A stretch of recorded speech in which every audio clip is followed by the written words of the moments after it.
Alô? Alô? Alô? Planeta Terra!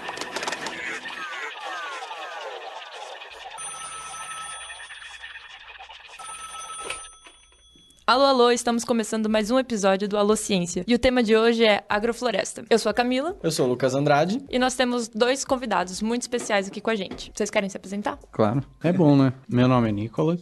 Eu sou o Paulo. Quem é você, Nicolas? Quem é você, Nicolas? Na fila do bandejão. Obrigado, gente, pela introdução. Eu acho que, primeiras formalidades, né? Eu queria agradecer o convite de vocês. Eu achei bem interessante da parte de vocês pensarem nesse tópico, que é algo que me interessa muito. E eu sou o Drive-In, antigamente, aqui da Bio, aqui do IBUSP. Hoje em dia eu sou o Nicolas. Eu faço mestrado numa ONG que chama IP. E minha ideia, o meu objetivo dentro do meu mestrado é tentar entender como que a gente pode tornar esses SAFs mais economicamente viáveis e, inclusive, adicionando serviços ecossistêmicos dentro desses sistemas. Legal, você já citou um termo aí, SAF, né? Eita, é verdade. Lembrando, toda vez que a gente fala SAF, quer dizer Sistema Agroflorestal, ou seja, o tema do episódio. Que é a agrofloresta. Agrofloresta, exatamente. Também estamos aqui com o Paulo. Paulo, você quer se apresentar pra gente? Sim, então, eu sou também um aluno antigo aqui da Biologia. Já me formei faz um tempo. Aí, não muito satisfeito com a vida acadêmica, acabei fazendo essa transição para talvez uma atuação mais prática. Hoje em dia eu tô morando num sítio em São Roque, produzindo aí, né, uma produção baseada em sistemas agroflorestais. Então a gente tá tentando ganhar vida aí vendendo cestas de produtos sem agrotóxico pro pessoal de Sampa e também tentando transformar um sítio em um espaço educador, né? Porque a agrofloresta é um tema que tem crescido, o pessoal tá querendo saber o que é e por estar perto de Sampa a gente tá também apostando nesse eixo aí pra também ganhar a vida. Que legal. Mas... Eu ia fazer muitas perguntas, mas deixa pra depois. Mais pro finalzinho. Eu tenho várias dúvidas sobre isso, mas vamos lá, a gente fala depois. Então, antes de começar a discussão, a gente pode divulgar agora nossas redes sociais e plataformas de contribuição financeira. Exatamente. Então, você faz isso pra gente? Sim. Alô você que tá ouvindo a gente pela primeira vez, ou não pela primeira vez, mas pra lembrar, nós do Alociência, a gente tá nas redes sociais mais conhecidas, Facebook, Twitter, Instagram e YouTube. Todos neles você pode jogar Alociência que você encontra a gente lá. No YouTube, no caso, a gente não tá fazendo vídeo, a gente tá postando podcasts antigos até chegar no atual. E futuramente aí, quem sabe, a gente virar youtubers e fazer vídeos mesmo voltados só pro YouTube mesmo. Mas por enquanto, só podcast lá. E se você quer entrar em contato com a gente, falar alguma sugestão, crítica, dúvida, falar da vida, alguma dúvida que você tem em relação aos nossos temas, ou não, você pode mandar no nosso e-mail, que é contato@alociencia.com.br. E também você pode mandar ou por WhatsApp ou Instagram no nosso telefone 011 94887 0901. 4887 0901. Repita. E o Alociência, ele é alimentado de muitos livros, estudos, horas sem dormir e também por meios de apoio popular da galera. Então, se você quer ajudar a gente, seja por R$1 por mês, já ajuda pra caramba, você pode entrar no apoia.se/alociência e colocar lá a quantia que você pode investir na gente. Tem algumas recompensas lá que no site a gente destrincha melhor. E também, pra você que tá falando fora do Brasil, também pode usar patreon.com/alociência. Você pode financiar a gente mensalmente aí, ajudar nesse trabalho bonito da divulgação científica. É isso. Maravilha então. Pra quem não percebeu, o Arnone não está aqui. Então a gente vai reproduzir os jargões Os jargões dele. A gente tomou a posse aqui, o Arnone ele tá amarrado aqui no canto. Fala aí, Arnone. E é isso aí. Vai lá.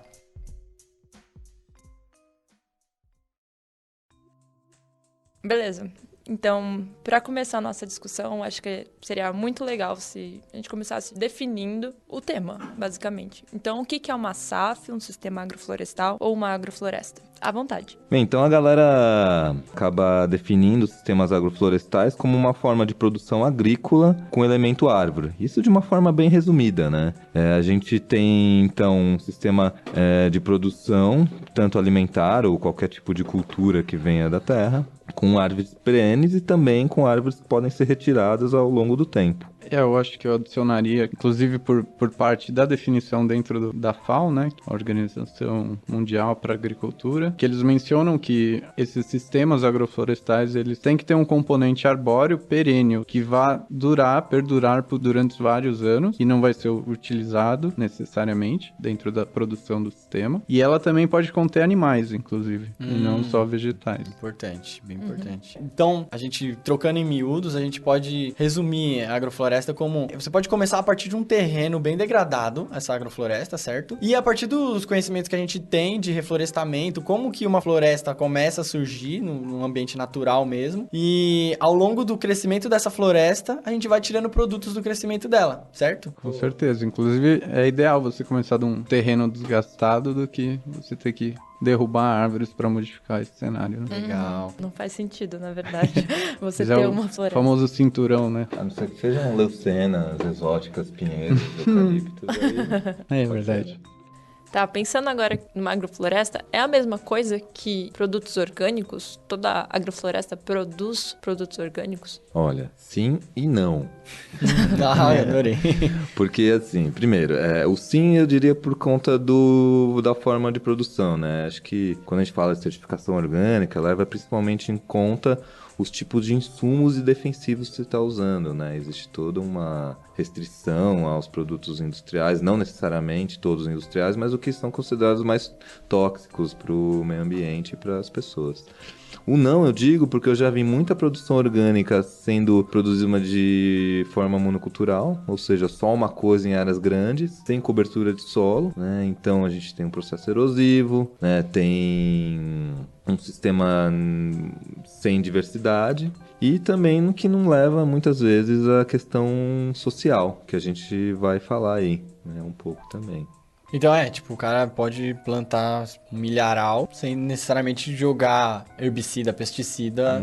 Aí você pode falar, ele é orgânico, beleza. Mas ele não tá sendo agrofloresta, é isso? Meio que isso. Isso. Então não confundir os termos, né? Exato. Legal. É claro que a maior parte dos orgânicos provavelmente venha, ou De grande orgânico. parte de um produto proveniente de uma agrofloresta é orgânico. Mas é isso. Uma monocultura, um cultivo convencional também pode produzir produtos orgânicos. Legal.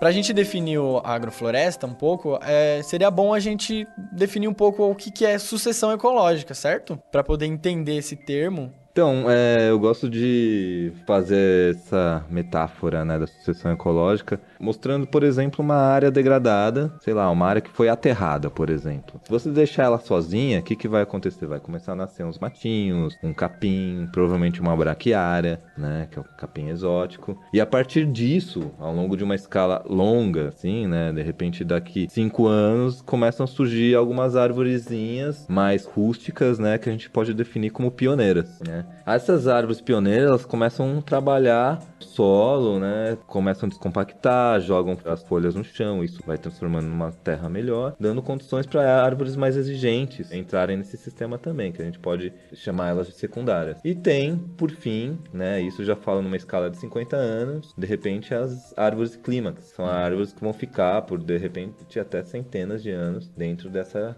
sistema que já pode ser chamado de floresta, né? Legal. Necessariamente nesse começo, não precisa ser necessariamente árvores, precisam? Pode ser arbustos, ervinhas e tudo mais, né? Então a gente utiliza toda essa sucessão e tirando produtos ao longo do crescimento dela, né? Vocês têm algum exemplo de, por exemplo, nesses estágios do início, quais tipos de produto que a gente pode tirar já logo no começo dessa agrofloresta? O pessoal acaba denominando essa fase inicial, né, quem trabalha com agrofloresta, então tem um grande pioneiro da agrofloresta aí que é o Ernest Gott. Ele fala que esse primeiro estágio é das espécies colonizadoras. Ah, legal. São espécies que vão conseguir crescer num ambiente totalmente degradado. Quando a gente trabalha com a agrofloresta, né, principalmente esses modelos mais recentes, no qual eu tenho implantado no sítio, por exemplo, a gente chama de placenta. São as plantas que vão cuidar das que vão fazer a sucessão delas no futuro. Legal. Como a gente trabalha já com agricultura, com horticultura nesse caso, Então, a placenta seria aí, por exemplo, a rúcula, o alface, o tomate, o milho, que são plantas que a gente já trabalha com solo melhorado, então a gente coloca uns adubos orgânicos, né, já transforma esse solo num solo mais preparado para esse tipo de planta, e elas vão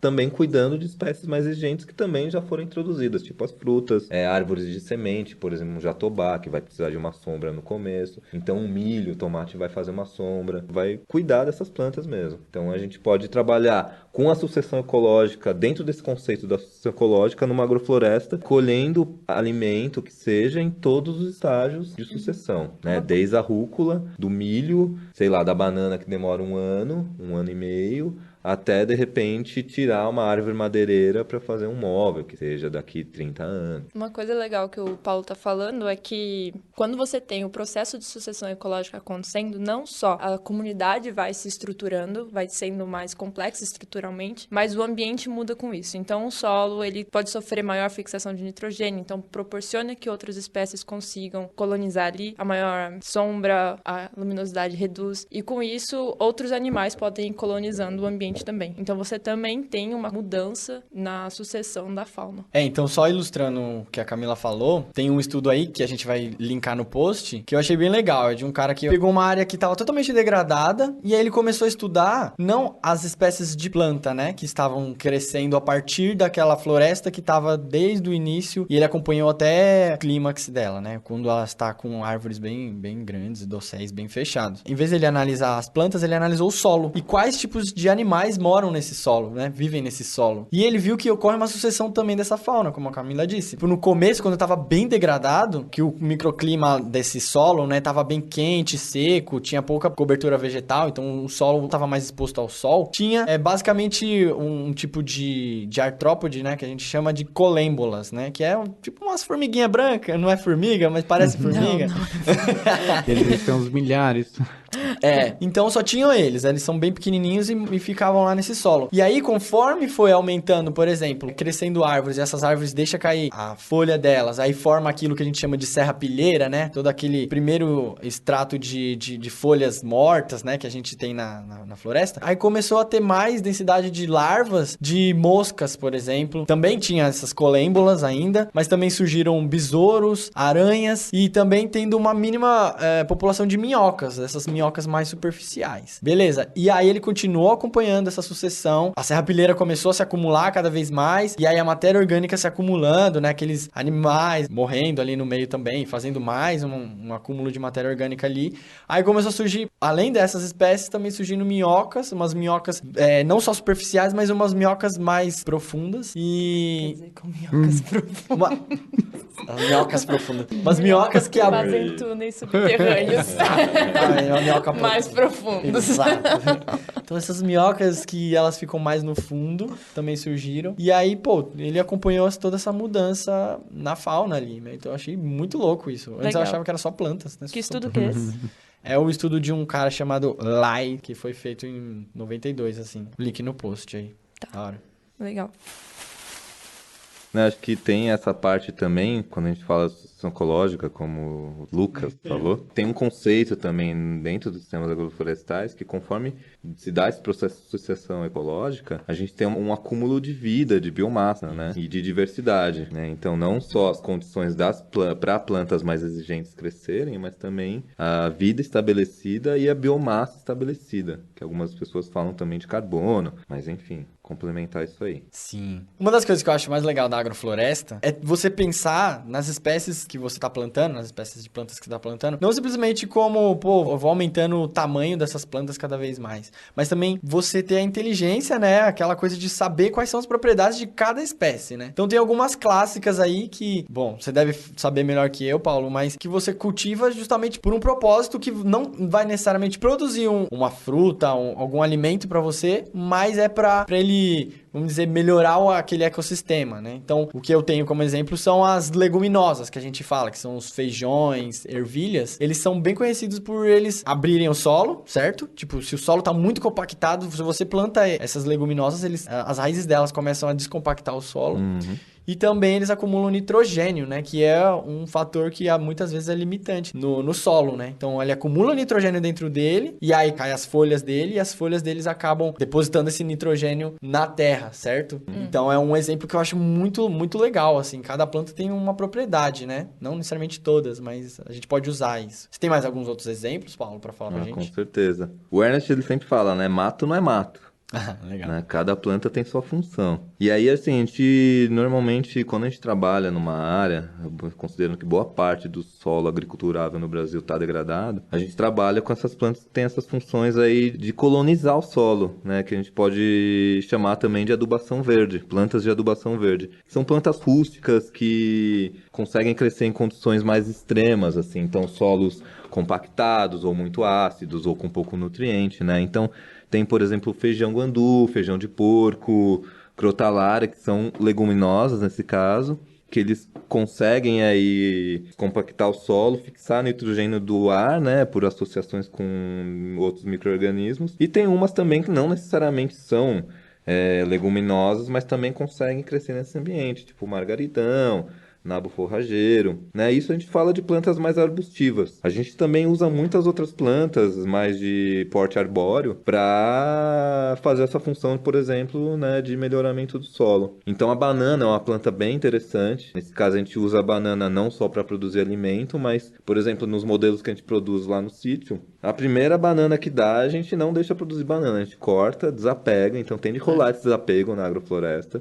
A gente põe a banana no chão, porque ela tem uma função importantíssima de mobilizar nutriente, de fornecer água para o sistema, e a biomassa dela também produz terra preta, né? Ela é muito boa para produzir terra preta. Ah, é? Você pega a banana mesmo e já joga no chão. Pico ela, Nossa. bota no chão com baita desapego, o cara lá que trabalha com nós fica horrorizado, fala, meu, na Bahia se você faz isso, o cara te mata, meu. Mas é isso, a banana ela cresce com o rizoma que tá embaixo da terra, então ela vai brotar forte de novo, então em meio ano, um ano, vai produzir uma banana com um cacho muito maior. Então vale a pena esperar um pouquinho e ter esse desapego. Da hora. Massa. Tem uma planta bem polêmica aqui que eu gosto de falar dela, que é o eucalipto, né? Que a galera tem... Acho que a gente tem esse plantio de monocultura super impactante de eucalipto, né? Mas o problema não é o eucalipto em si, é a forma do que ele é plantado.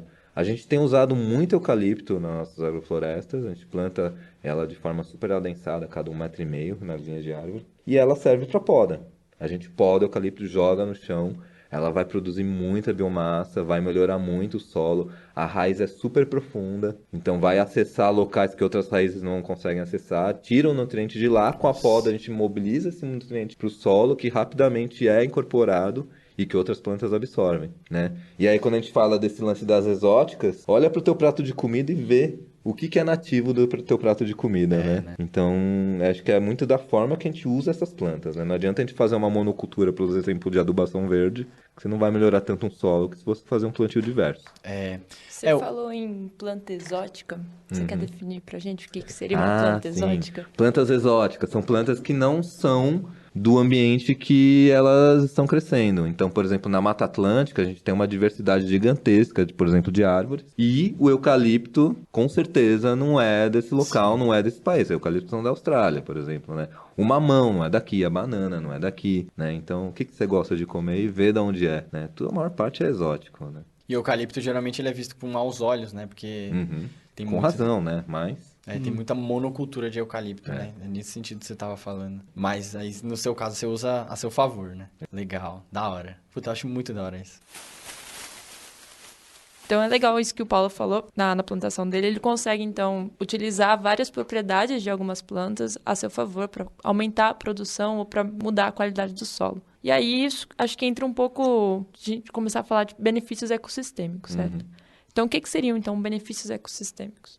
Eu preferiria dizer até serviços ecossistêmicos, que é o que eu acho que cabe mais, no sentido do que essa plantação diversa, enfim, esses processos diversos que a gente tem dentro de um SAF, diferentemente de uma monocultura, eles trazem serviços, ou seja, um meio natural por si só, principalmente por conta de, talvez, dessas árvores perenes, você consegue atrair ou fornecer serviços, e aí numa visão bem bem antropológico, ou seja, da visão do homem, né? Então a natureza acaba trazendo serviços para nós que de repente podem melhorar a produtividade do sistema, ou enfim, limpar o ar, enfim, a gente pode citar alguns mais tarde. Esses serviços são benéficos para a gente e são provenientes dessa conjuntura toda, desses processos que acontecem no SAF, ou seja, quando você mistura diferentes espécies e utiliza das propriedades dela. Dentro desses serviços, que a gente pode citar alguns, por exemplo, o sequestro de carbono. Então, hoje em dia, ouve-se muito, inclusive até um debate, né, que virou polêmico,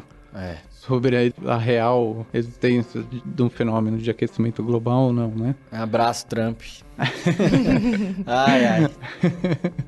E dentro disso, independente da existência do fenômeno ou não, você cultivar árvores perenes, por exemplo, né? Então, que vão ter uma grande biomassa e que vão perdurar ali naquele sistema por bastante tempo, você está retirando carbono da atmosfera que vai para compor o tecido dela. Ou seja, está tirando parte do carbono na atmosfera que é um dos causadores do aquecimento global. Então, isso é um benefício, com certeza um benefício global, porque todo mundo, não só os humanos, né, mas todas as espécies beneficiam dessa possível diminuição na temperatura global. Mas a gente também pode enxergar como um serviço, no sentido que hoje em dia fala-se muito de comércio de carbono. Então, os agentes poluidores que emitem muito carbono na atmosfera, eles podem comercializar isso, ou seja, eu, produtor, dentro do meu SAF, Paulo, por exemplo, dentro do SAF dele, ele pode saber quanto carbono os indivíduos arbóreos dele estão absorvendo e vender isso dentro de um mercado de carbono. Eu acho que a gente também pode citar retenção de solo, ou seja, dentro de um pasto a gente pode ter uma erosão muito grande, porque o pasto é compactado devido ao pisoteamento dos animais, enfim. E esse solo que é carreado, lixiviado, ou seja, quando chove, a água leva parte desse solo para corpos d'água, tende a prejudicar esses corpos d'água. Então, se você tem um SAF, por exemplo, essas árvores ou outras espécies, mesmo que para produção, elas tendem a reter o solo melhor do que outras áreas. Então, isso acaba sendo, na verdade, um serviço. Por quê? Porque você deixa de prejudicar um corpo d'água e esse corpo d'água, na verdade, vai ser benéfico para muita gente, né? Talvez vai abastecer a água de uma cidade, enfim, vai girar a turbina de uma hidrelétrica, não sei. E isso ocorre pela simples retenção da raiz, né? A raiz das plantas, das árvores, eles seguram aquela terra ali e impede que a chuva leve embora, é isso. Além disso, a copa das árvores é muito importante. E a serrapilheira, que você tinha falado também, é muito importante. Porque quando a água cai do céu, ela chega com uma certa intensidade. E se ela tem uma barreira antes, ou seja, a copa d'água, ou aquela camadinha de matéria orgânica, ela ameniza o impacto e, portanto, ela não vai desprender o solo. Então é a primeira etapa, você tem que prender o solo de alguma forma, então é o impacto da gota que desprende. E aí, se você não tem essa cobertura, raízes que prendem bem o solo, retém bem o solo, a água pode ficar livre para levar esse solo embora. Tem a parte da velocidade da água. A água ela vai cair na folha, vai escorrer pelo tronco, vai cair no solo, as raízes vão ajudar aquela a ser absorvido no solo. Então, se você medir a velocidade da água que cai numa chuva e corre para o rio, tem árvore e uma água que cai numa floresta até ela chegar no rio, isso é questão de horas. Na floresta, em minutos, numa área de pasto, né? Com certeza. É legal que quando se fala nesse processo de erosão, você não só está prejudicando alguns corpos d'água, mas também está perdendo solo. Então, perdendo solo, você pode levar desmoronamentos, o que pode prejudicar populações que moram perto, além de perder a floresta ou o sistema que está ali em cima. E tem muito a ver também com a declividade do terreno, ou seja, se é muito íngreme, é muito mais fácil a água levar o solo, né? Então você ter ações como pecuária, né? Ter um pasto em terrenos muito inclinados é bem ruim nesse sentido. É, assim, eu tava viajando esse dia pra Minas Gerais, e é só você olhar pros pastos que estão ao seu redor, assim, na direita, na esquerda, você vê os pastos, e aí tem alguns pontos de terra que tá, tipo, derrubou, assim, uns buracões, assim, no meio da montanha. E isso, tipo, foi por falta de, né, de ter essa retenção. Mossorocas, né? Mossorocas, exatamente. Cara, isso não tem absurdo. volta, velho. Não tem volta. É mesmo, não tem como. Se quiser consertar, você vai gastar 1 milhão, assim. Caraca, Precisa de máquina, né? Enfim. que louco. É do uso.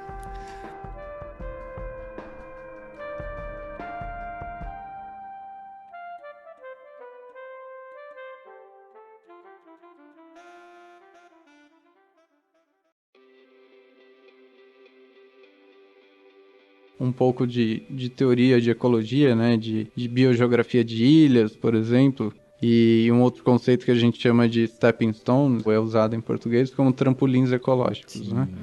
Então, tentando usar uma metáfora, quando a gente tenta atravessar um rio, quem nunca, né? A gente geralmente procura aquelas pedras que estão para fora da água, porque elas estão secas e a gente pode apoiar o pé para atravessar, fazer essa travessia. A partir disso, a gente pode fazer analogia com esses SAFs, ou seja, o ideal é que a mata seja preservada, mas o cenário real, né, que a gente tem é que esse mosaico da nossa paisagem, a nossa paisagem tem muito pasto entre esses fragmentos de mata. Então, se você tem um SAF, por exemplo, existem muitas espécies de animais, elas podem usar esses fragmentos como se fossem essas pedras para tentar chegar do outro lado do rio. A gente deu uma citada nisso no episódio 10, Sumiço das Abelhas, inclusive. Ah, que legal. A gente falou sobre isso. Eu imagino sempre assim, uma parcela de floresta e ao redor dela tem alguns animais que eles têm, sei lá, eles saem uns 2, 3 metros pra fora, outros saem 10 metros. E aí, se você fizer alguns bloquinhos mesmo de floresta ao longo desse algum lugar desmatado, com certeza. Eles têm mais opções enfim, de habitat, de recursos e Você tal. acaba conectando esses fragmentos, né? Exatamente. Conseguem chegar em outro. Boa. Legal. Legal. Outra qualidade também que a agrofloresta tem, né, é a própria criação de habitat junto com o aumento de biodiversidade, né? Vamos lá, primeiro, biodiversidade. Quando a gente fala de biodiversidade, é a gente ter uma diversidade grande de espécies, seja plantas, seja animais, fungos, etc., naquele local. Então, ao você fazer uma agrofloresta, diferentemente de uma monocultura, por exemplo, a agrofloresta ela tem espécies muito variadas de vegetais, né? E, consequentemente, ela também acaba atraindo uma diversidade grande de animais, como o exemplo do solo que eu falei lá. E, além disso, não só os animais da terra, né? Mas também, por exemplo, você tendo uma biodiversidade de frutas e também flores, você vai ter uma diversidade maior de polinizadores que precisam dessas flores e de animais que comem essas frutas, né? Então tem um exemplo aqui na região de Talamanca, na Costa Rica, numa floresta tropical também, feito por uma cientista chamada Célia Harvey, que foi em 2007. O que ela fez? Ela comparou uma agrofloresta, diversidade que essa agrofloresta produziu de animais, em relação a uma floresta natural, uma floresta que é intocada pelo ser humano e tudo mais. E lá ela viu que a densidade de pássaros que visitam a agrofloresta é tão diverso quanto a floresta natural. E a de morcegos é tão diverso quanto, e ainda tem outras espécies de morcego a mais que visitam essa agrofloresta. Então é muito louco, assim, você oferece uma diversidade muito grande de recursos para esses outros animais morarem ali. E não só, né, tipo, comida, mas também abrigo de animais para eles morarem lá, viverem e tal, acasalarem e tudo mais. Então, é outra consequência muito louca, assim, da agrofloresta, né? Então, o que Aumenta a ela viu biodiversidade. foi uma quantidade de espécies em cada um dos diferentes locais, foi isso? Exatamente. Eu não sei se eu me expressei direito. Mas... Não, só pra saber, porque diversidade pode ser medida de várias formas. Bom, e um benefício econômico da agrofloresta relacionado a essa coisa de biodiversidade que a gente citou é que, imagina você plantando uma única espécie em hectares e hectares, plantando um único tipo de espécie. Se tem uma praga que consegue comer aquela espécie, né? Aquela praga, ela vai dominar todos esses hectares dessa monocultura muito facilmente. Então não é à toa aí que a gente vê muitas imagens aí, até em filmes e tal, retratadas dos gafanhotos que, né, chega naquela monocultura e arregaça de comer, acaba com tudo. Ou seja, se a gente comparar com a agrofloresta, que é um sistema mais diverso, falando agora das espécies de plantas, a gente pode ver que tem uma vulnerabilidade menor em relação a esse tipo de praga, né? Você tendo uma diversidade grande de espécies de plantas, cada uma tem uma estratégia diferente contra a herbivoria, certo? Então pode ser que chegue uma praga e acabe com, sei lá, com as suas bananeiras. Mas aí sim você tem outras espécies que têm outras estratégias contra aquela praga. Então você não vai desmatar simplesmente por causa de um gafanhoto, certo? Eu falei que é uma vantagem econômica porque você tem menos riscos de perder essa plantação de um dia para o outro por causa de um fungo, por causa de um gafanhoto e etc.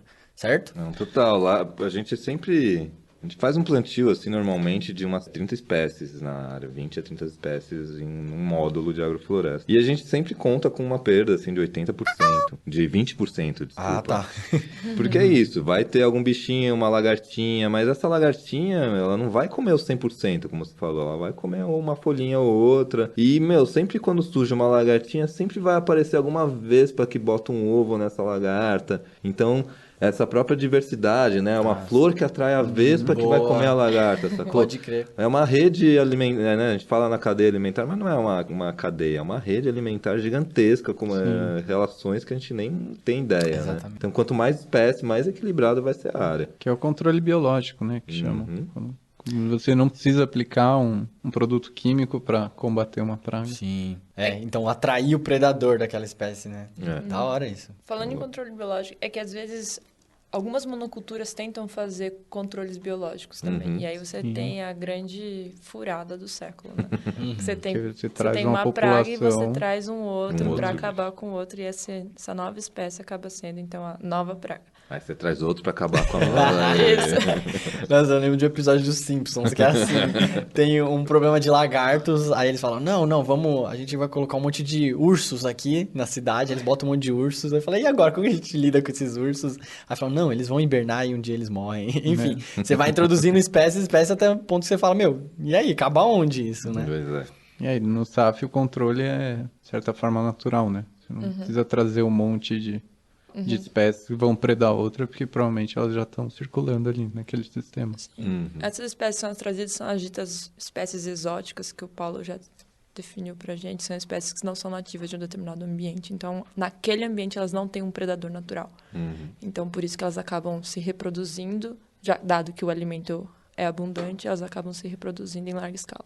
E elas fogem do controle humano, no caso. E por último, assim, um último serviço ecossistêmico, mas é super pequeno, assim, que eu achei curioso. Tem um estudo de um cara, que vou linkar também, ele testou qual o efeito da agrofloresta sobre o odor das coisas ao redor. Ele pegou uma fazenda dos Estados Unidos que ao redor tava tendo muitos problemas sociais com o cheiro daquela criação de aqueles porcos. Ele botou em teste a estratégia do que ele chama de cinturão de agrofloresta. Ao redor dessa criação de porcos, ele criou esse cinturão aí de agrofloresta, e o resultado que ele teve é que o odor, ele acabou sendo retido. Então eu achei bem curioso, assim, justamente pelos troncos e pelas plantas, elas reterem o vento, né, e as partículas de odor ficarem mais retidas na floresta. Esse odor, ele foi meio que protegido por essa floresta e não chegou ao vilarejo dos vizinhos, assim. Isso Achei é uma curioso. boa dica pra quem não gosta de tomar banho, sabia? O quê? Andar com um cinturão de Cinturão. floresta. Fica na Floresta. floresta. Botaram as árvores, Exatamente. a aqueles floresta. vasinhos pequenos, que anda com...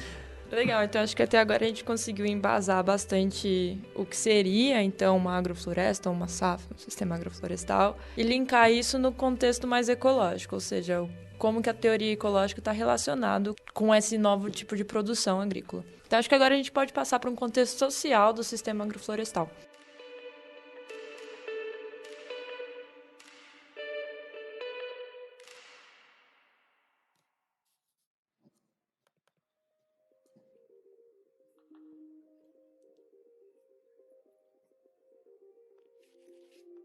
A gente sempre ouve falar de sistema agroflorestal em pequena escala, ou seja, numa escala mais familiar de pequeno produtor. É possível aplicar isso numa escala maior? Um país produzindo apenas por agrofloresta? Olha, eu acho que a gente tem que olhar a nossa situação atual, né? Quantidade de gente desempregada que tem no país, quantidade de terra sem produção, ociosa. Primeiro, acho que se a gente tivesse produções pequenas, mas em vários produtores, né, e com uma forma de escoamento bem organizada, com cooperativas, era possível muito facilmente alimentar o país a partir de sistemas agroflorestais de pequeno porte. Aí, só que falando em larga escala, né, se que tiver produtores que querem, né, ter uma terra grande, querem produzir de forma agroflorestal aí na sua propriedade, existem vários experimentos sendo feitos. A gente não tem ainda uma tecnologia bem desenvolvida, porque a grana que é investida em tecnologia para agricultura é para monocultura no geral, assim. Então a gente tem grandes equipamentos para produzir, plantar e colher soja e beneficiar milho, arroz, né? Porque isso vem de uma cultura que vem lá da década de 70, 60, que é da Revolução Verde, né? Que foi uma mudança de paradigma da produção de alimentos, principalmente. Então, com pouco investimento, obviamente, a gente não tem muita tecnologia desenvolvida. Esse cara que eu tenho falado bastante, que é o Ernest Gott, né? Acho que podia depois tiverem mais curiosidade de pesquisar sobre o cara, que ele é uma grande referência. Ele tá fazendo uns experimentos bem bacanas, inclusive lá na Fazenda da Toca, ele tava lá, não tá mais. Mas eles desenvolveram os maquinários que ainda não estão, assim, 100% eficientes, mas que já permitem um trabalho em larga escala, né? Então o cara já trabalha com não sei quantos hectares. 50 anos, né, na fazenda dele. 50 anos, mas quantos hectares que tem na Fazenda da Toca, eu não tô lembrando. Da Toca já é outra. Né? A Fazenda da Toca é a fazenda que ele tá fazendo lá na Bahia, que é isso? do Pedro Diniz. Não, é aqui em São Paulo. Ah, é? Não tá. lembro na área, perto de São Carlos. E também ele produz cacau de altíssima qualidade, que é vendido na Suíça, então pouco de cacau que ele produz, que é bastante, né, na verdade, mas se vê comparar com outras fazendas não é tanto assim, mas é um cacau, assim, de excelente qualidade. Isso já paga todo o sustento do sítio e também o dele. Eu acho que outro ponto importante quando você coloca essa pergunta de se é possível é a produtividade que a gente fala. Se tem a ideia, ou que se ouve falar, é que as monoculturas são muito produtivas. Por isso que a gente tem que continuar com esse sistema convencional de agricultura. Mas, no entanto, esses dados são um tanto questionáveis. A verdade é que hoje em dia a gente não tem tanto, pelo menos no meu conhecimento, tanto dado de produtividade para os SAFs, principalmente em larga escala, que ainda existem poucos exemplos. Mas, como você havia citado, né, Paulo, tem, por exemplo, em Brasília, né, você falou que a produtividade é melhor no hectare do que plantação de soja, por exemplo, é isso? Então, eu visitei um sítio lá, mas esses dados já estão na Embrapa tá estudando, que é o sítio Semente, que é de um agricultor ali, que é uma referência também, o João Pereira. Fica em Brasília? Em Brasília, né, ele tá na área rural de Brasília, ou até cidade satélite, não me lembro direito. E lá ele tem uma propriedade pequena, assim, né, uma propriedade de pequeno agricultor mesmo, de mais ou menos 6, 7 hectares. Produzindo, assim, modelo de sistemas agroflorestais, são 3 hectares. E ali ele está produzindo mais ou menos umas 70 toneladas de alimento por hectare ano, né? E a gente vê essas monoculturas de soja super tecnológicas, né, com maquinário super avançado. Você vê dados da Embrapa, eles produzem assim, estourando 7 toneladas ano. Você tá zoando. 10 vezes? É 10 vezes mais produtivo Caralho, em termos de biomassa, né? É porque a gente vê no monocultura, geralmente a gente acha, não, é mais organizado, ó, aqui eu só vou plantar milho, só milho. Aí você pega uma máquina que é especializada em colher o milho e tal. A impressão que você tem é que é mais prático. Você que tem a sua SAF lá. A manutenção da SAF, você precisa ir no meio dela, fazer aquelas podas mesmo. Não tem como mecanizar, tipo, ter um tratorzão que vai arrancando, porque é bem seletivo, né? Tipo assim, essa bananeira eu vou arrancar, essa outra erva daninha eu vou deixar, vou picar e tal. Então é uma coisa que exige bastante o trabalho mais braçal, certo? Você acha que esse trabalho todo que dá, ele compensaria a produtividade? Olha, se você produz 10 vezes mais, né? você consegue pagar mais funcionários para fazer essa manutenção extra que você precisa. Óbvio que a gente não vai abrir a mão de máquina, né? Então, a gente tem um mini tratorzinho lá, que a gente chama de tratorito, usa motosserra, triturador, né? Em larga escala já poderia usar outros maquinários que já tem disponíveis. Mas eu acho que é uma questão cultural, né? Você quer ter um latifúndio gigantesco, produzir soja em, sei lá, 10 mil hectares, né? Ou você quer ter uma área menor que você produz em um sistema biodiverso, que tem vários serviços ecossistêmicos. Acho que é tudo a questão de princípios de cada um aí, né? E que a gente estava falando um pouquinho antes também, né? É muito mais simples você pegar um avião, despejar um monte de semente de uma espécie só, dispersar defensivo agrícola, enfim. É um sistema muito mais fácil de ser trabalhado. Sim. Então, o SAF, ele requer um know-how e sempre algo que não é tão simples assim, você corrige o solo e planta soja e tá tudo bem. Então, você tem que trabalhar de uma forma mais inteligente aquela área. Então, talvez entre um pouco nisso do princípio ou vontade de cada produtor.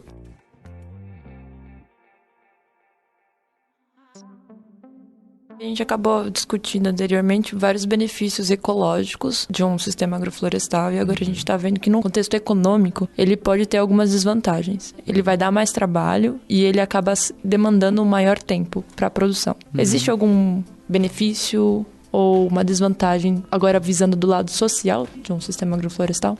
Olha, eu sou suspeito. Tava né? esperando um Porque relato. Manda aí. Eu só vejo vantagens, né? Porque a gente consegue trabalhar com condições mais justas, né? Tanto para o produtor, mas para quem trabalha para ele. Né? Isso se você quiser, né? Mas imaginando que você já trabalha num sistema que é ecologicamente mais viável, você deve ter princípios um pouco diferentes de querer trabalhar numa monocultura, num latifúndio, com poucos empregados, né? Então, e além disso, ele requer pouco investimento, né? Você não precisa comprar um maquinário pesado, você não precisa comprar um monte de agrotóxico, você não precisa comprar sementes super caras, são propriedades de algumas empresas. Você pode ter livre acesso a diversos tipos de espécies que você queira introduzir no SAF. Mas você acha que, em relação à monocultura, o SAF, ele demora mais pra te dar o retorno? Porque, sei lá, a impressão que eu tenho é, no começo são poucas espécies, mas aí quando vai pegando o clímax da coisa, que sei lá, no terceiro ano, sei lá, do agrofloresta, aí você começa a ter produções em várias escalas, né? Tanto as menores espécies, as de subbosque ou as mais altas. Então, a minha pergunta é, demora mais pra ter esse retorno financeiro? Depende da forma que você vai planejar esse SAF. Esses modelos, sempre quando eu falo modelos mais atuais, é esse que o Ernst propõe como agricultura sintrópica, né? Que eu não gosto muito de falar esse termo, mas esses modelos, eles se pagam lá no sítio, assim, eles se pagam em 3 meses. É, não, sério? Então, paga a mão de obra, paga todas as mudas de sementes que a gente plantou Como e assim? paga as mudas de aros que ainda vão me produzir coisa no futuro. Tá zoando. Porque a gente trabalha com 20 espécies de hortaliças, cada um, né, sendo consorciada de uma forma que a gente considera tanto a sucessão temporal, né, que a gente compara com essa sucessão ecológica, como os andares, né, que a gente chama de estratos, né, que tem plantas que não precisam necessariamente pegar sol o dia todo, então pode receber sombra de outra, como o espaçamento, né, e as interações também, outras interações que as plantas têm, né, bioquímicas, às vezes, entre raízes. É muito louco, porque quando você tá investindo em uma planta, você não tá só investindo no produto que você pode vender dela, mas tá investindo também nas condições climáticas que a gente citou agora há pouco, que ela vai te promover, né? Então, numa monocultura, você teria que, sei lá, pagar por comprar aqueles fertilizantes para corrigir o solo e tudo mais. Mas não, a própria planta que você investiu, ela também vai corrigir esse tipo de coisa, vai enriquecer o solo e tudo mais. Então, é um investimento duplo, né, por espécie, certo? Faz sentido? Na verdade, assim, é como lá, por exemplo, no sítio onde eu moro, a gente trabalha com hortaliça. Hortaliças são plantas muito exigentes. Então, a gente trabalha com insumos orgânicos. Então, sei lá, esterco de galinha. Muitos dos insumos a gente pega de graça, que são insumos que a galera joga fora. Tipo cinza numa caldeira, material triturado num condomínio. Todas essas coisas. A galera fala, meu, pega aí, cara, tá sobrando. A gente paga pra jogar isso fora, né? Que da hora. Então, a gente também tem esse reaproveitamento. Então, no final, a gente acaba investindo um pouco em insumo, mas depois da colheita, então o ciclo das hortaliças acabou, a gente tem um solo melhor que antes. Se a gente vê os plantios convencionais, depois que você colhe, você tem um solo pior do que antes. Né? Então, essa não é a grande vantagem. A gente tem um solo cada vez melhor, cada vez mais preto, cada vez mais com mais humus, né? Com cada vez mais micro-organismos, macro-organismos. E essa dinâmica econômica que você se referiu, acho que varia muito de sistema para sistema, e acho que um dos grandes empecilhos é a forma que ele deve ser implantado. Então, muitas pessoas não têm o conhecimento ou precisam de instrução de outros que já têm. E às vezes esse tipo de conhecimento não é tão acessível. No entanto, quando você tem o sistema implantado, por exemplo, o projeto lá no Pontal do Paranapanema, né? Que é onde eu estou atuando hoje em dia. Voltando então para esse benefício social, a gente tem relatos das pessoas dizendo, antes eu trabalhava quando o sol raiava e quando ele se punha. Hoje em dia, só o fato de você ter esse ganho de processos ecológicos dentro do sistema, da agrofloresta, as pessoas às vezes não precisam nem estar ali no dia a dia, podando, ou enfim, diminui até a carga horária dela, depois que o sistema está implantado. Que legal. Que da hora. A empregabilidade seria maior também, a gente pode pensar nesse sentido. Com certeza. Com certeza. E que não a são gente máquinas. pode também pensar numa valorização, num contato maior de comunidade com o ambiente, né? A conexão com a natureza, né? Com certeza. Que é uma coisa que o pessoal tá perdendo muito, né? Às vezes a galera nem sabe da onde vem aquele alimento, se é uma árvore, se é uma moita. Isso é muito Com louco. certeza. E isso é outra parte de outro relato também desse mesmo pessoal, que eles citam que antes eles mal enxergavam passarinho. E aí, hoje em dia, nos sistemas que eles têm, de 1 hectare só, é 1 hectare, um pedacinho pequeno, eles citam vários tipos, Massa. várias aves diferentes que eles veem, veem pegada de mamíferos que passam por lá. O pessoal, nossa, pegada, os bichos eu não vejo, mas eu acordo, aí no outro dia tem lá uma pegadinha. Nossa, que da É hora. muito legal. É, Que às faz vezes- parte da ideia dos trampolins ecológicos, né? Quer dizer, com esse sistema os bichos começam a frequentar ali para chegar em outros lugares. Então eles veem a pegada porque eles estão se locomovendo para outro lugar. Que incrível, muito da hora. Numa pergunta mais ingênua, assim. Dado todos esses benefícios que a gente tem, tantos, a gente viu, economicamente ele pode ser viável. Socialmente e ecologicamente ele é muito melhor que uma monocultura. Por que que a gente não tem esse tipo de produção vigente no país? Ou até mesmo uma questão mundial? Deixar uma bancada ruralista aqui. Eu acho que é uma questão cultural, né? Mudar uma cultura é sempre muito difícil, né?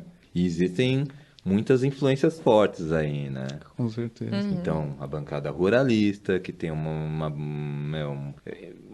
representação muito forte no governo, as indústrias, né? Esses detentores de patentes. Mano, mas é Sabe muito o- louco, porque o negócio é mais produtivo. É questão de cabeça fechada, é questão de, mano, eu não quero ouvir. Eu acho que é questão de não é- lucro. Então, mas não Questão de daria... grana no bolso. Sempre, é. Então, mas se eu produzir mais, eu posso ter mais lucro ou Mas não? você vai ter que dividir mais. Porque você vai ter... Sabe outra entendeu? coisa O lucro vai interessante? servir pra uma... Existe um dos relatórios da ONU que ele diz que 80% do alimento que a gente consome, sem ser industrializado, vem de pequenos produtores. Isso, pô. Entendeu? Então, assim, o que na verdade a grande massa produzida de alimento em monocultura, provavelmente vai para indústrias ou para alimentação de animal, né? Então, assim, eu acho que você cria uma cadeia logística talvez mais fácil de ser comunicada, de ser aplicada dentro da monocultura, mas que não justifica a não aplicação de um sistema agroflorestal, por exemplo. Você só dificultaria com um sistema agroflorestal, mas não inviabilizaria o processo todo. Nossa, então a gente pode dizer que fazer agrofloresta não é só algo econômico e ecológico, mas também é um ato político, né? Com Um ato de certeza. Com resistência. certeza, né? Com Massa. certeza. Nossa. Ninguém quer largar o osso, né? É, então. Pois é. Putz, mas é incrível, velho. Só um adendo do que... Por que não aderir ao SAF? Porque você desmobilizaria parte de uma indústria que é enorme, né? Sim. E ninguém quer largar o osso. E ninguém vai largar o osso. Até mesmo porque muita gente perderia, tipo, bilhões, Indústria assim. química de... Pouca gente perderia bilhões, defensivo. talvez, né? Pouca gente perderia bilhões. E você está relacionando várias áreas, que nem você tem a indústria química, de agrotóxicos e fertilizantes, que nem você falou. Você teria, deixa eu ver, a indústria de maquinaria. Indústria dos transgênicos. Cara, e é algo em torno, assim, de 5% dos agricultores detêm mais, sei lá, de 90% da terra. Então, é tipo, Produzindo nesse produzindo nesse sistema convencional. Então, simplesmente isso que você vai deixar de fornecer de receita para as empresas. O país perderia em termos de exportação? O que do país? Não sei. Assim, A Não, a gente bancada, os 5%, né? Não, é um impacto grande na economia se você pensar que é um se você país for de pensar em commodity. PIB, sabe? Mas o lance é que dentro da agrofloresta você não precisa necessariamente parar de fornecer soja. Não que eu goste de soja, mas... Dá pra Entendeu? produzir soja Dá pra dentro produzir, da agrofloresta. Entendeu? Não vai ser, talvez não seja tão barato, porque aí tem todo o impacto que não é considerado nesse tipo de produção, né? É isso, você tem que estruturar toda a cadeia de alimento, né? Talvez. Então, talvez reduzir produto industrializado, e aí eu acho que é mais difícil ainda se comprar essa briga, e reduzir consumo animal, cara. E para conservação é um ponto-chave que ninguém toca. Episódio número 6, vegetarianismo. Veja Acho lá. que a estratégia é comendo pelas beiradas, cara. Mas é isso, agrofloresta vem desde a década de 70, oficialmente. E assim, a aplicabilidade disso não tá tão grande, né? Ah, mas você vê que tá começando a pipocar. Agora sim. Tá um meio exponencial o crescimento, Sim, então. essa última década, sim. Seria possível existir ambos os sistemas fortes, igualmente distribuídos? Porque você teria, por exemplo, produção de biodiesel. Uma agrofloresta não conseguiria bancar a então, produção. conseguiria. Conseguiria? Conseguiria. Então, eu pensei nisso, tipo etanol. você não consegue abastecer um país de etanol numa agrofloresta, né? Acho que Eu sim, acredito cara. talvez algumas Acho que sim. culturas, Porque esses modelos de larga escala da ainda Toca, mais por porque exemplo, elas não suportam sombra. Então você tem que fazer um modelo que... Então, mas, por exemplo, faixas de 6 metros de árvore com cana no meio, rola. E você ainda tem o plus, que são as árvores. Você pode, de repente, derrubar de novo as bananeiras, o eucalipto, deixar as frutíferas, pequeno porte. É que não foi testado, não tem grana pra, né? Esse aqui é o... Cara, teria que fazer muito teste. então. E- E é que isso, já foram feitas com esses E não é modelos. tipo, agrofloresta é assim. Não, cara, tem milhões de modelos, É, né? exato. Você pode fazer Uhum. que é isso, tanto é que é um problema para definir o que é agrofloresta, qual que é o conceito. Uhum. É uma produção que tem a árvore perene ali, que vai durar muito. Ponto final. O que você vai fazer ali no meio?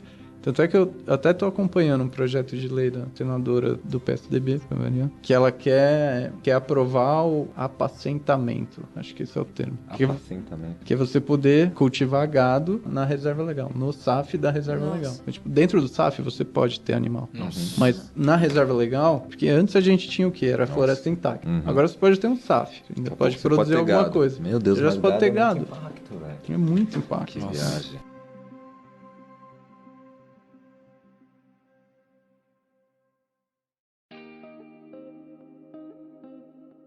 Legal, então, depois dessa discussão toda, acho que os nossos convidados têm bastante contato com algumas SAFs. A gente queria pedir um pouco de experiências de vocês. Vocês já viram acontecer em algum lugar? Aí o Paulo também fala sobre a sua SAF, sabe? Tipo, o que vocês vivenciaram de agroflorestas, assim, na vida? E vocês ficaram sabendo e tal, aqui no Brasil. Minha sei lá. experiência ainda é essencialmente teórica, né? Tive recentemente em Ubatuba, a gente foi num sistema agroflorestal de um quilombola. Então Ah, é? Foi muito legal, é um cara que resiste lá ainda. Qual é o E nome? com a ajuda, Moinho, se eu não me engano, ou Quilombo. Ivaporanduva? Não, Não? ali quase na divisa com Paraty. Então, é o que eu conheço, é esse quilombo aí. Que da hora, eu não sabia que eles tinham sistema. Com um negão assim, mó. É, bem, é, é quilombola, quilombola, né? Vai ser só vai difícil ser. não ser.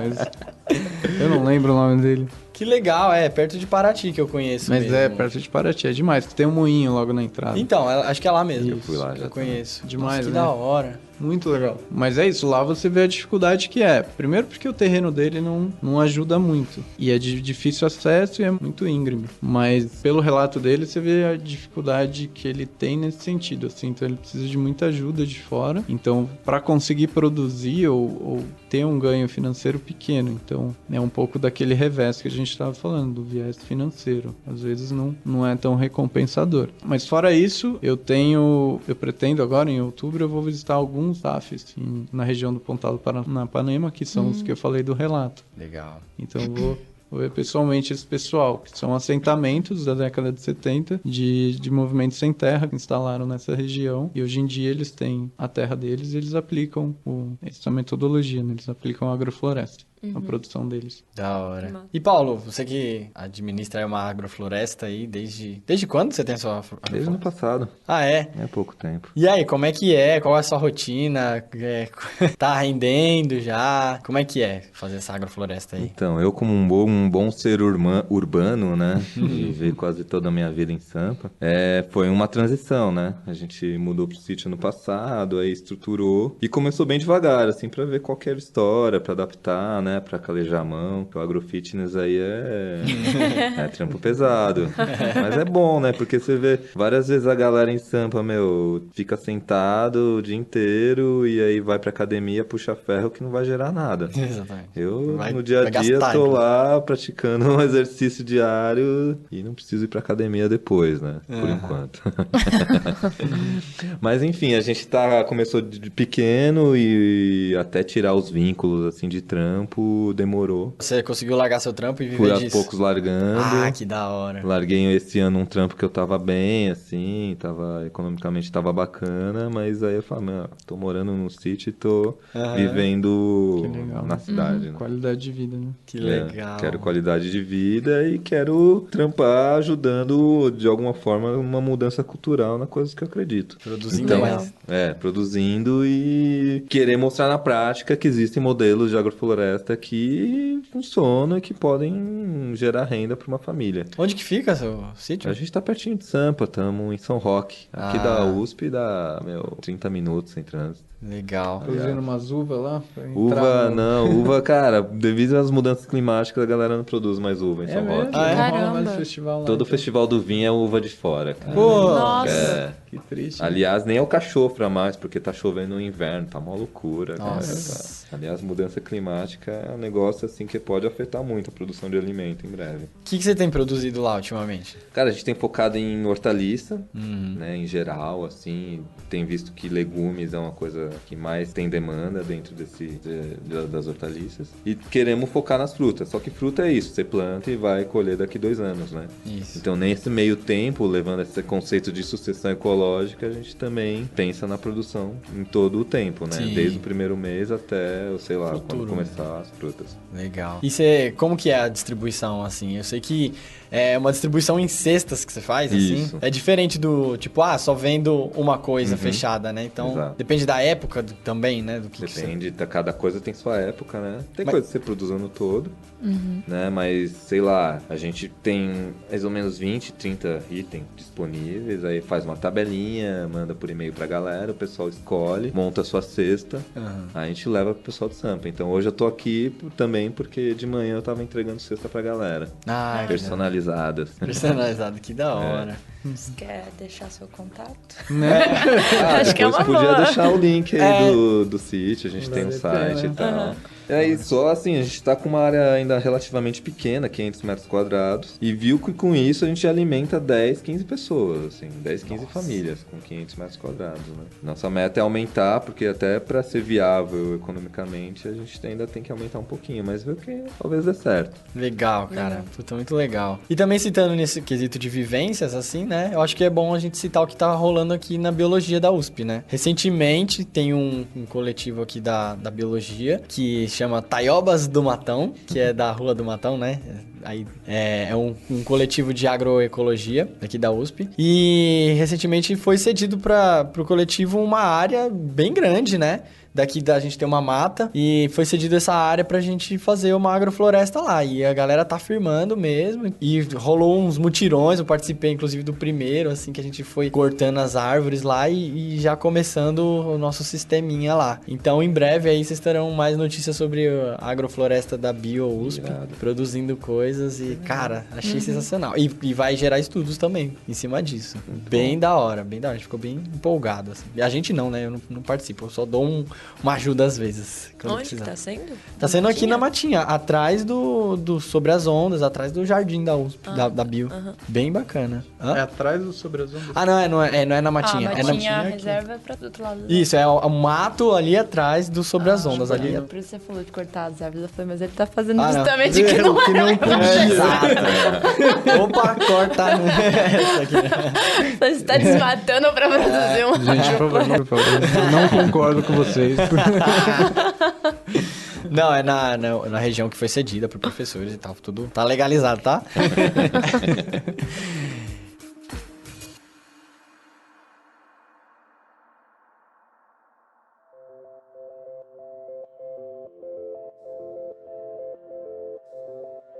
Bom, então a gente já viu assim o que é agrofloresta, deu uma levantada nos prós e contras dela e também pegamos esses nossos exemplos práticos que a gente teve, né? Acho que deu pra ter uma boa ideia, mas beleza. Então, o que a gente pode tentar reverter um pouco em ações, uma vez que a gente levantou todo esse nosso conhecimento, né? O que o ouvinte aí, a ouvinte pode tentar fazer? Como que a gente pode reverter em ações e para produzir agroflorestas ou até pensar um pouco nesse princípio e trazer pra dentro de casa? Que dicas vocês dão aí? Acho que um fator importante aí, que também acho que é mais puxando a sardinha pro meu lado, que a ideia toda de você tentar, pelo menos assim, o fruto do meu trabalho é tentar mostrar para as pessoas que o SAF é viável e também é interessante, como a conversa que a gente está tendo aqui, interessante do ponto de vista do tripé de sustentabilidade, então ser economicamente viável, ser ambientalmente enriquecedor e socialmente melhor do que o cultivo ou convencional, é que você também tem um lado legal disso tudo, ou seja, a partir de 2012,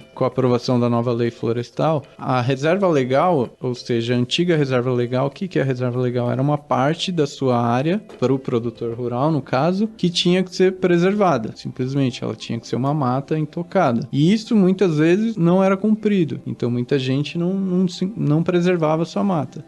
Depois dessa lei, ela foi permitida, ou seja, essa área é permitida que você implante um SAF. Então, para aquelas pessoas que simplesmente desistiram de manter e seguir a legislação, o SAF é uma maneira viável de você, pelo menos, retornar aquele terreno para um estado de uma mata, trazer parte dos benefícios que ela poderia ter e ainda produzir alguma coisa, ou seja, ter um retorno financeiro. Então, você estaria em cumprimento da lei e estaria produzindo, tendo um sustento e ainda assim ajudando na preservação ou na conservação daquela paisagem. Porque o que acontece? A nossa lei, ela não ajuda muito você a preservar. Por quê? Se você planta uma árvore e ela passa, por exemplo, de 5 centímetros de circunferência, você não pode mais cortar ela. Então, isso é bom no sentido que deveria proteger essas árvores. Mas o que acontece é quando as pessoas veem uma árvore crescendo, elas vão logo cortar. Corta. Porque senão elas vão perder o direito de uso naquele espacinho. Entendeu? Então, isso provavelmente que induziu as pessoas a desmatarem, além do viés econômico. E aí, com essa opção de você ter um sistema agroflorestal, você tem um incentivo maior para voltar e recuperar essas áreas. Legal. Da hora. E isso está extremamente relacionado com o seu projeto de mestrado. Tá extremamente relacionado. Puxei a sardinha. Puxa a sardinha. Vai deixar o contato Fiz uma também no fim. propaganda. E eu acho que nesse viés aí de reflorestamento também, tem uma coisa que eu tenho pirado muito, que é as formas que são dadas de reflorestamento atualmente, né? A galera normalmente trabalha com reflorestamento de áreas degradadas. O que eles fazem? Jogam herbicida pra, né, matar as ervas daninhas, as braquiárias, e aí faz um plantio de 3x2, né? Que é linhas de 3 metros, com árvores a cada 2 metros na linha. E muitas vezes esses reflorestamentos viram áreas de floresta sem vida, e muitas vezes florestas que acabam morrendo, porque elas não conseguem sustentar ao longo de tempo, né? Tempo que eu falo são décadas, né? Não é anos. E a gente vê que as agroflorestas, muitas vezes, elas acabam deixando um ambiente muito mais biodiverso, com um solo muito mais vivo do que esse tipo de reflorestamento. Então, se você gasta aí, por exemplo, atualmente a galera gasta R$20.000 por hectare para fazer um processo de reflorestamento, um agricultor poderia gerar R$20.000 de produtos num hectare, né? Então, acho que fica a dica aí para algum pesquisador, alguém que trabalhe com isso, pensar nisso aí. De repente, isso é uma coisa para virar política pública, porque não tem cabimento a gente gastar isso e ainda gerar florestas que muitas vezes não são florestas de fato, porque não tem vida. Nossa, boa. Legal. E aí eu acho que isso é um grande debate, né? Um grande debate, pode virar alguns tópicos para os próximos. Isso por si Eu, por só já exemplo, já daria não um concordo. episódio. Muito legal. Agora pensando numa pessoa, nós aqui de São Paulo. Brasileirinho comum, você aí consegue trazer essas ideias pra vida dele, né? Eu, por exemplo, quando eu fiquei sabendo de agrofloresta, eu fiz uma oficina lá em Viçosa, e aí eu fiquei pirado, assim, eu falei assim, eu quero tentar, pelo menos, essa ideia de uma espécie ajudando na outra, assim, sabe? Eu cheguei em casa e plantei milho e feijão, porque é um consórcio legal, que dizem, né, que o feijão enriquece o solo pro milho crescer, e o milho crescendo, ele oferece um aparato pro feijão trepar, né, crescer. E aí, enfim, sei lá, eu daria essa dica aí, tente fazer algumas hortinhas dentro da sua casa e ver como que, por exemplo, o simples ato de colocar uma leguminosa dentro da sua hortinha vai ajudar muito a descompactar o solo, por exemplo, né? Acho que favorece muito a quem quer fazer sua própria hortinha em casa, assim, né? Pra quem tá no meio urbano aí, tem várias hortas comunitárias também rolando. Ah, isso é muito Tem uns massa. terrenos baldios que você pode, de repente, ocupar. Nossa. Com agroflorestas, Ali né? perto do Largo da Batata eles plantaram, né? Fizeram uma horta. Ah, que da hora. Dentro de casa também, se você tiver um terreno, né? Ou sei lá, um balde. É. Mas enfim, um Desde o espacinho, vasinho. você consegue fazer alguma coisa já. Exatamente. E também, de repente, fazer uma própria composteira e tal, e aí já coloca esses resíduos e transforma em composto pra jogar na terrinha. Da sua Metade do lixo que a gente produz, em média, isso vem de um estudo pro Brasil, é material orgânico. Então, se a gente conseguisse compostar pelo menos parte disso, né? Porque a gente sabe que tem alguns alimentos que não dá, mas... Boa. Pelo menos aquela terra, por exemplo, meu pai me perguntou já isso até. Ele falou, mas o que eu faço com essa terra que eu produzi da compostagem? Cara, o que mais rico você pode ter do que uma terra fértil, né? Então, joga no jardim do condomínio, você que mora em condomínio, joga num jardim na rua, enfim. Tô aceitando doação ali Exato, também. entrega pro Paulo. Legal. Você vai reduzir seu lixo e ainda vai produzir um recurso para alguém. Sim. E por último, uma última recomendação também, que acessível a todos, que é, tente pesquisar de onde vem o seu alimento, né? O alimento que vai pro seu prato, o que que ele move? O que que ele mobiliza? Será que tem que ser produzido veneno? Será que é um sistema de monocultura gigantesco que não tem diversidade? Quais que são as pessoas que produzem esses alimentos? Será que eles recebem um salário digno? Às vezes até trabalho escravo. Então, acho que já é uma reflexão muito importante, né? De você destrinchar essa cadeia produtiva do que tem no seu prato, né? O que você está movendo. Pra te ajudar a pesquisar, o episódio da Luciência número 6 fala sobre isso. É um bom começo aí. Mas acho uma dica bem legal. Porque parece clichê, assim, de tudo começa pela gente, mas de fato um elo muito importante numa cadeia, assim, de produto é o consumidor. Então, se a gente não fizer esse tipo de reflexão na hora de consumir, a gente vai continuar sustentando um sistema que talvez não seja o ideal pra gente, né? E não só parar na gente, né? Tem Exato. sempre aquela ideia de você fomentar discussões no ambiente em que você tá e com isso você aprende e você acaba Tipo que a mudando o rumo das Luciência pessoas. faz. Exato. Isso. De nada, gente. Estamos aí. Obrigada. Estamos aí. Acho que finalizando aqui, nossa discussão passou por vários pontos importantes. A gente começou discutindo o que era agrofloresta, passamos pelo processo de sucessão ecológica, entrando um pouco mais na teoria ecológica por si. Falamos dos benefícios que a agrofloresta traz em 3 contextos diferentes para a sustentabilidade, que seria econômico, social e ambiental. E, por fim, a gente comparou um pouco disso, do sistema agroflorestal, com o sistema da monocultura vigente. Foi uma ótima discussão. Eu acho que é isso, a gente já pode ir pro nosso bloco de dicas. Bora. Beleza? Sobe a vinheta. Vamos aí? Bora.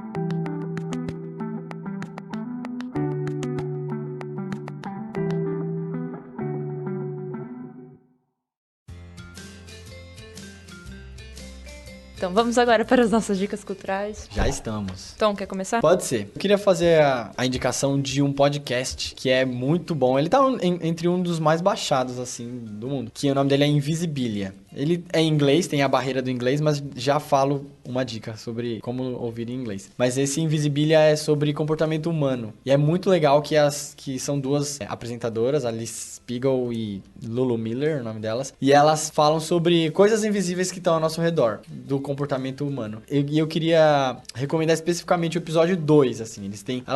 Eles distribuem em temporadas, estão na 3ª temporada. Mas o episódio 2 da primeira temporada é muito bom, que tipo, eles falam só sobre medo. E é sensacional, que eles começam sempre com um estudo de caso. E aí eles citam um estudo que um psicólogo fez, que ele levantou na década de 60, foi num vilarejo dos Estados Unidos super fechado, assim, e aí pediu pros pais das crianças desse vilarejo falar qual o mapa que eles acham que é melhor pros filhos deles frequentarem, o mapa daquela cidade. E era um mapa gigante no qual eles deixam os filhos dele andar nesse mapa. E aí, depois de 30, 40 anos depois, esse mesmo psicólogo, ele foi perguntar para aquelas crianças que cresceram, qual é o lugar da cidade que eles deixam os filhos deles brincarem. E esse mapa diminuiu. Ou seja, eles acham que a cidade tem mais perigos do que antes, sendo que o índice de violência não sumiu, não aumentou nem diminuiu. Aí eles vão começando a fazer um estudo sobre o medo em cima disso. É muito legal. Eles entrevistam uma mulher que ela tem uma doença que ela não tem medo. Tem, tipo, calcificação na amígdala dela, que ela não sente medo de nada. Aí eles começam a discutir qual é o valor do medo na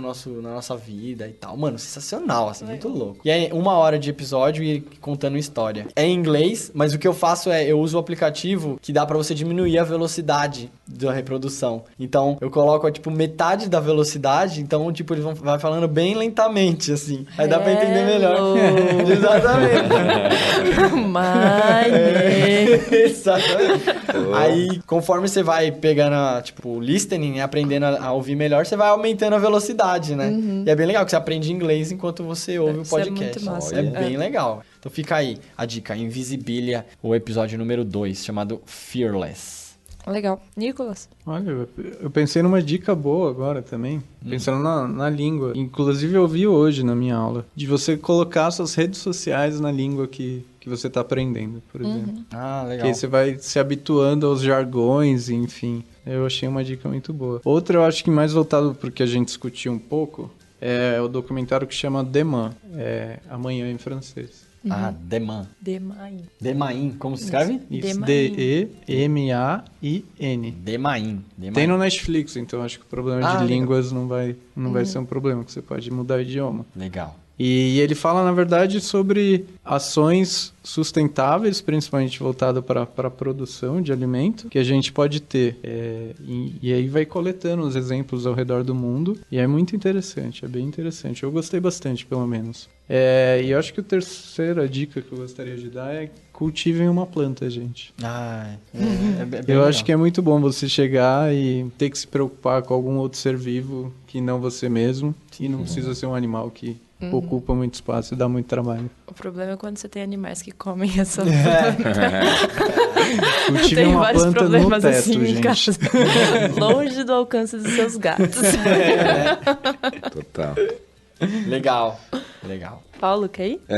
Bem, gente, eu como tô muito caipira ultimamente, tô ruim das dicas culturais. Nossa. Mas, como eu tenho participado algumas vezes dessa programação, eu sugeriria vocês ficarem de olho na programação do Sesc. Tem vários Sescs em várias cidades. Em São Paulo tem mais de dezenas. E vira e mexe tem, pra quem quiser se aprofundar em horta, agrofloresta, costura, cosméticos naturais, música, balada.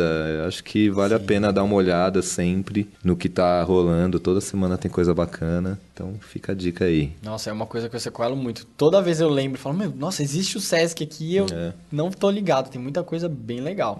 Inclusive, na Zona Sul tem um Sesc que eu acho que é o melhor Sesc, que é o do... Interlagos. Do Interlagos. Eu moro lá perto. Cara, é incrível, A é gente muito fez uma grande. agrofloresta lá. Exatamente, e tem uma pegada legal, que eles fazem umas feiras de orgânicos lá, tem Legal. umas coisas bem legais lá. Ilha do tô Bororé, do lado eles lá. dão aulas de agroecologia e tal, nesse sentido bem bacana. A minha dica cultural, ela é pra visitar um site, na real. É um site que ele fala da evolução da confiança. Ele vai falar da evolução da confiança na espécie humana e ele trabalha isso através de um jogo que traz por base a teoria dos jogos. Então, a versão em inglês é Ncase, ncase.me/TUST/. O link vai estar no post, tá, gente? O link vai estar no Tô digitando agora isso. Mas tem uma versão traduzida, então esse é o site original do Nick Case, no caso, ele fez em julho desse ano. E a versão traduzida, quem traduziu foi o Bruno Lemos, e ele fez no seguinte endereço que também vai estar no post, que é brunolemos.github.io/trust/. E é legal que você começa jogando, e ele vai trabalhando, então, ele vai falar primeiro de um contexto de confiança, e aí ele vai falar um pouco da teoria dos jogos, e à medida que você vai jogando, ele vai desenvolvendo mais, e você vê o porquê tem tanta desconfiança hoje no mundo, porque que a gente confia cada vez menos uns nos outros. E qual seria um padrão de, como é que eu digo? Por exemplo, é que quando você está pensando em confiar em alguém, você tanto pode ser fiel a essa pessoa, quanto você pode ser traiçoeiro, sabe?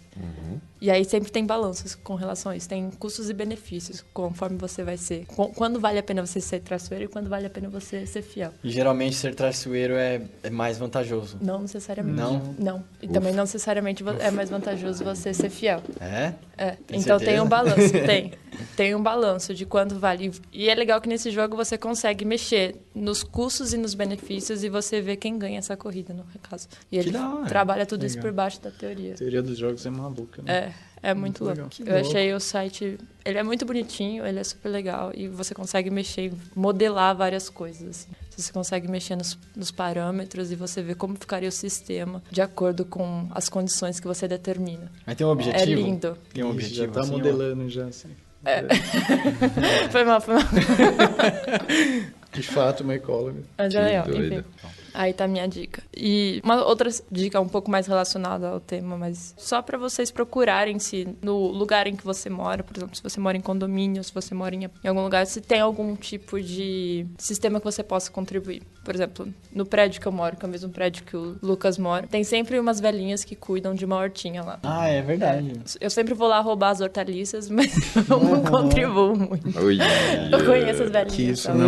não faz parte da dica. Não faz parte da dica. Só entre em Yes. contato, procure participar. Eu acho que é bem legal. Até mesmo porque você faz novas amizades, assim. É sempre bom conversar com É verdade. pessoas. Verdade. Bom, a gente... Acho que agora a gente tem um programa, né? Fechou, bonitinho. Show. Queria agradecer a presença do Paulo, queria agradecer a presença do Nicolas. Muito obrigado aí, gente, pela participação.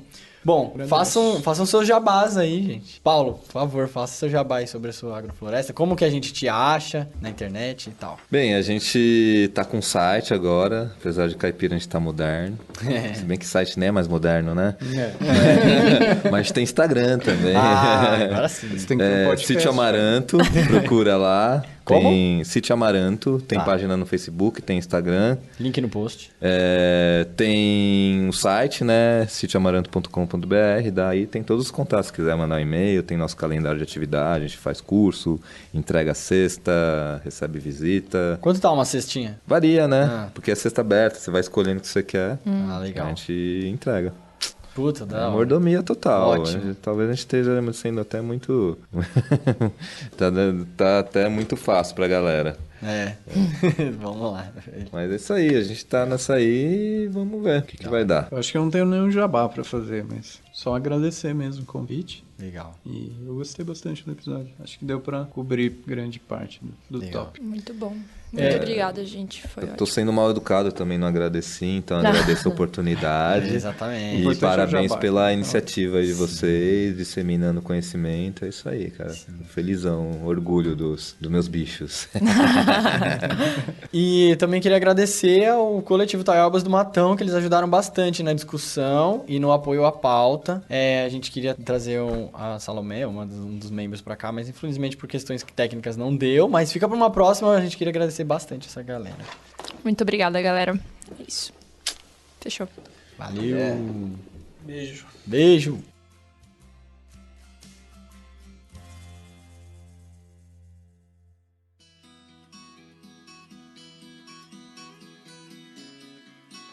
Maravilha, então. A gente fez uma troca de papéis aqui no começo. E aí, além dessa troca de papéis, a gente tem uma novidade aqui, que não estava nas novidades prometidas, mas como vocês podem reparar, a gente está sendo acompanhado aqui de uma bateria ao fundo, feita com martelo e pregos. Vocês devem estar acompanhando. Aos poucos vocês vão se acostumando, que nem a gente está se acostumando, galera. Foi uma edição. Cara, eu perdi totalmente o que eu ia falar. Ah, mas acredito que esse batuquinho de fundo aí só vai servir pra fazer um fundinho, nada que atrapalhe a nossa leitura de e-mails aqui. Não, só vai dar trabalho pra edição, porque eles vão ter que achar uma música que bata exatamente no pulso que o martelo tá batendo, né? Ah, se for o Caramelo que for editar essa parte aqui, ele gosta daqueles dumpsteps dele cheio de batucada, vai ser fácil até. Então fechou. Bom, essa caixa de e-mail aqui faz referência ao nosso episódio anterior, né? Episódio 25, que foi o nosso especial de um ano. Fizemos um ano depois de... Depois de 365 Eu ia dias. falar, depois de um ano, fizemos um ano. Mas, novamente, então, agradecer os áudios recebidos no nosso episódio de comemoração.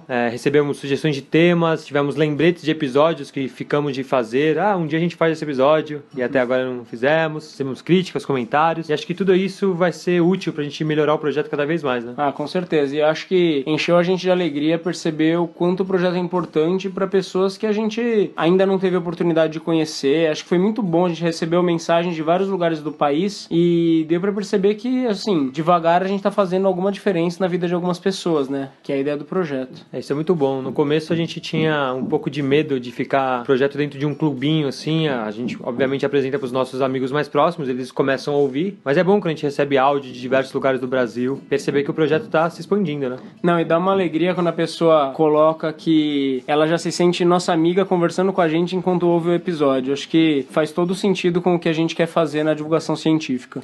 E eu gosto quando as pessoas sentem-se nossas amigas, porque nem nós somos amigos uns dos outros, né? É bom que alguém seja nosso amigo. Principalmente do Caramelo. Desculpa, Caramelo.